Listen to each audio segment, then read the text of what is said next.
안녕하세요. 매일매일 습관처럼 매일헌법 정인영입니다. 자, 오늘 6월 12일입니다. 목요일이죠. 목요일은 한 주를 가는데 제일 조금 어떻게 말을 붙이기 또는 개념을 조금 뭔가 부여하기에는 좀 애매한 날이라고 하는데요. 그냥 열심히 하는 날로 합시다. 우리 월요일, 화요일, 목요일 열심히 하는 날, 수요일은 뭐 중간이고, 금요일은 주말을 앞둔 거고, 목요일은 열심히 하는 날, 즐겁게 하는 날 이렇게 하고 좋게 생각하자고요.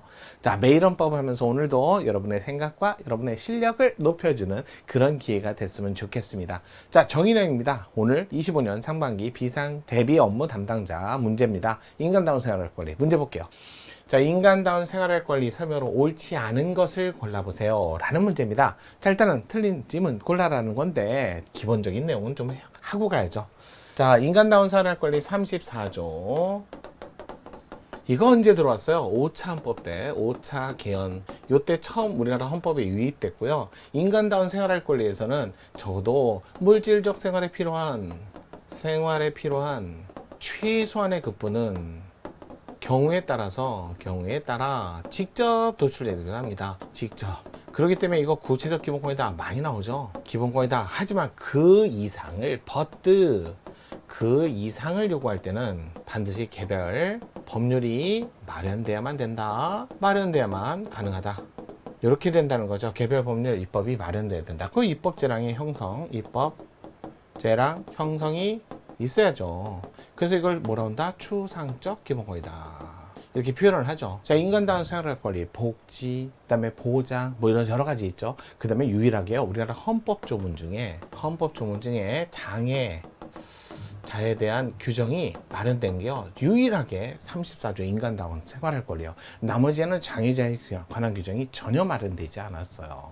국가는 국민을 위해서 재산과 생명을 보호할 노력할 의무가 있다. 법적인 구속력이 없다 해서 34조 6항까지 전부 다 조문 하나하나 보셔야죠. 인간다운 생활할 권리 해가지고 나오는데 대부분 인간다운 생활할 권리의 국가 작용은 과소보호 금지 원칙에 따라서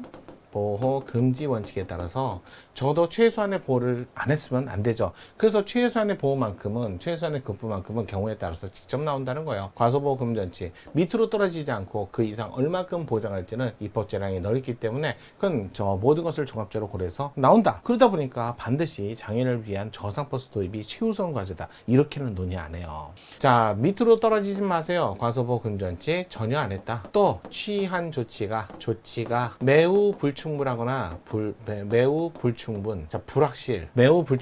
불확실해서 아무런 효과를 갖지 못한다면 이렇게 나오죠. 매우 불충분 불확실해서 효과가 없다면 그러면 이거 전혀 안 한 것과 동일하게 과소보호 금지 원칙을 위반한 거죠. 그래서 인간다운 생활할 권리, 적어도 문화적인 기본적인 생활을 위해서 국가는 실질적 조건을 마련한 이거 최소한의 급부 실질적 조건을 마련할 의무가 있다. 국가는 의무가 있다. 그렇다 해서 국민이 가서 이거 해주세요 저거 해주세요 구체적으로 그건 경우에 따라서 어쩌다 나오지만 반드시 법률이 마련돼야만 그때 가서 권리를 행사할 수 있는 거예요. 국가 의무가 있다 해서 국민이 반드시 권리를 갖지는 않습니다.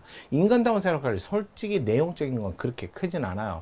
여러분이 뭐 보장이다 복지다 전반적인 사회 시스템을 높이는 걸 복지 시스템이라고 하고요. 보장이라는 게 보상도 있고, 그 다음에 보험도 있고, 그 다음에 부조도 있죠. 그러면서 사회부조, 공공부조 이거는 당사다 어떤 기여함이 없이 일방적으로 신청주의에 따라서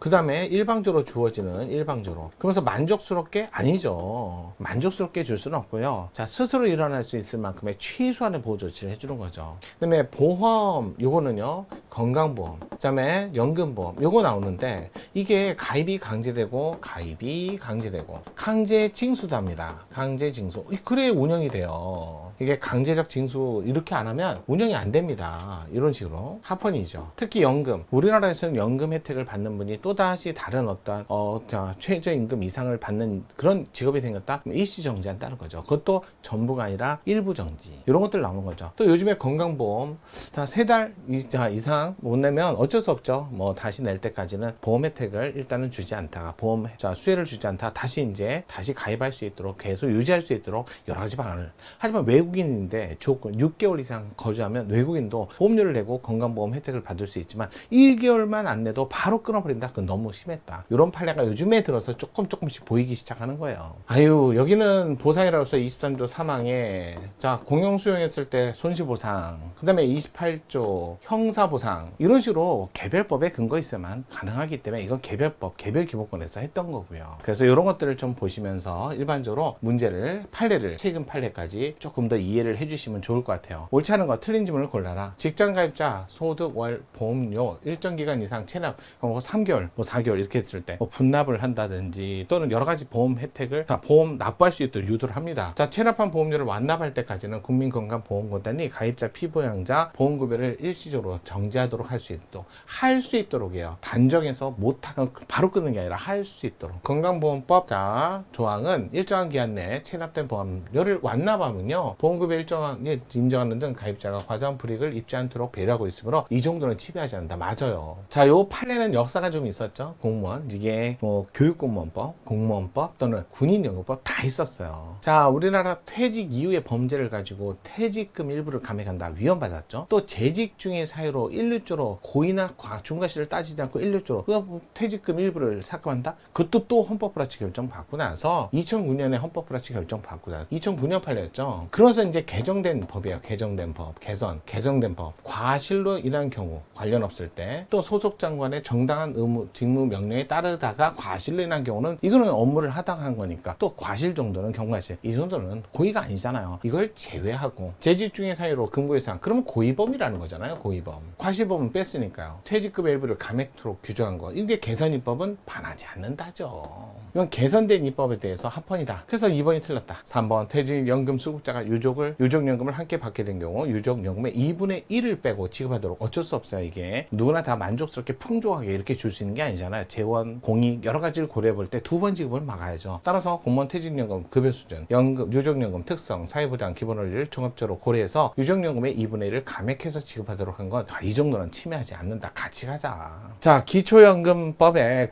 공무원연금법, 자, 연금을 나눠서 받는 게 아니라 일식으로 다 받으셨어요. 받으셨으니까 아니 매달 받는 거 선택할 수 있잖아요. 근데 일식으로 다 받았는데 또 받고 나서 기초연금을 매달 받겠다? 그건 좀 중복이죠. 따라서 기초연금, 자, 일시금을 받은 사람은 기초연금을 지급하지 아니한다라는 부분, 한정된 지원으로 노인 생활의 안정과 복리 향상, 이걸 목적 달성하기 위한 거니까 더불어 갑시다. 자, 충분히 합리성이 인정되고 침해한다고 볼 수 없다라는 판례였죠. 기본적으로 요즘 최근에 많이 나오는 판례들 조금 낸 것 같아요. 물론 이거야 2013년 판례지만 그래도 이런 역사가 있는 판례들은 좀 중점적으로 보셔야죠. 오늘 정답 2번이었지만 그래도 잘 살펴보면서 판례를 이해할 필요성이 있는 판례인 것 같아요. 판례 좀 역사적으로 좀 흘러오는 걸 좀 보셔야 돼요. 이게 많지는 않아요, 이 판례가. 이런 판례가. 자, 그럼 오늘도 보셨으니까 내일은 또 금요일 주말을 앞둔 마무리 잘 하셔야죠. 내일도 정인영과 함께 하겠습니다. 매일헌법입니다.